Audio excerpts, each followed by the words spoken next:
Hello good morning friends welcome to my channel Lalu blogger. आज मैं आपनालोকৰ ওচৰলৈ এটা ৰেচিপি আনিছো। ৰেচিপিটো হৈছে বুট দাইলৰ সৈতে ৰঙলাও পাতৰ সবজি। বুট দাইলৰ সৈতে ৰঙলাও পাতৰ সবজি মইনো কেনেকৈ বনাইছো তাকে দেখুৱাব বিচাৰিছো। আহকচোন আমি ভিডিওটো আৰম্ভ কৰো। এয়া মই ৰঙলাও পাত আৰু ঠাৰি লৈছোঁ, এয়া কোমল সাইজৰ, আৰু এবাটি লৈছোঁ বুট দালি। আৰু এতিয়া মই এই পাতখিনি ধুই ল'ম আৰু লগতে বুট দালিখিনিও ধুই ল'ম। মই এতিয়া বুট দালিখিনিও ধুই ল'লোঁ আৰু ৰঙলাও পাতখিনিও মই ধুই ল'লোঁ। এতিয়া মই কুকাৰত সিজাই ল'ম।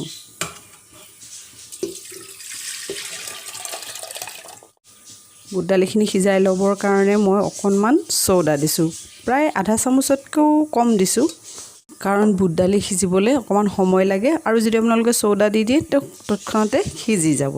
আৰু দি দিছোঁ সোৱাদ অনুসৰি নিমখ।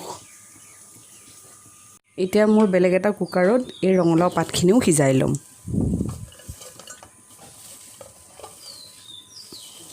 আৰু ইয়াত দিম এতিয়া মই পানী।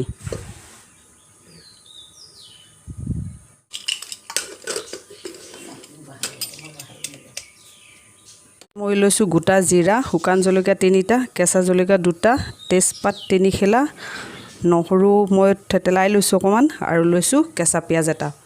আৰু এতিয়া মই গেছত কেৰাহী বহাই দিছোঁ আৰু কেৰাহীখন গৰম হ'বলৈ দিছোঁ।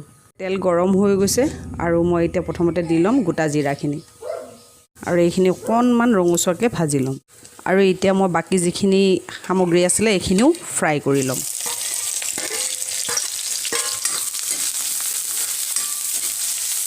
মোৰ এতিয়া পিঁয়াজখিনি ভাজি হৈ গ'ল আৰু ইয়াত দিছোঁ মই এতিয়া হালধি পাউডাৰ, আধা চামুচ দিছোঁ শুকান জলকীয়া পাউডাৰ, আৰু এইখিনি এতিয়া মই মিক্স কৰি ল'ম। এয়া মই এতিয়া দি দিম বুট দালিখিনি, লগতে দি দিছোঁ এই ৰঙলাওৰ ঠাৰিখিনি আৰু পাতখিনি। আৰু এতিয়া এইখিনি মই এবাৰ মিক্স কৰি প্ৰায় 10 মিনিটমান সিজাই ল'ম।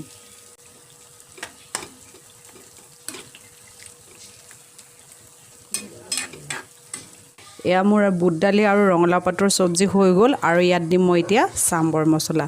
চাম্বৰ মছলা দিম মই এচামুচ, লগতে দি দিছোঁ গৰম মছলা দিছোঁ মই এচামুচ। আৰু এইখিনি এতিয়া মই ভালকৈ মিক্স কৰি দিম আৰু গেছৰ ফ্লেমটো এতিয়া মই অফ কৰি দিম। আৰু যদি আপোনালোকৰ মোৰ ভিডিঅ'টো ভাল লাগিছে তেনেহ'লে লাইক, কমেণ্ট প্লাছ ছাবস্ক্ৰাইব কৰিবলৈ নাপাহৰিব।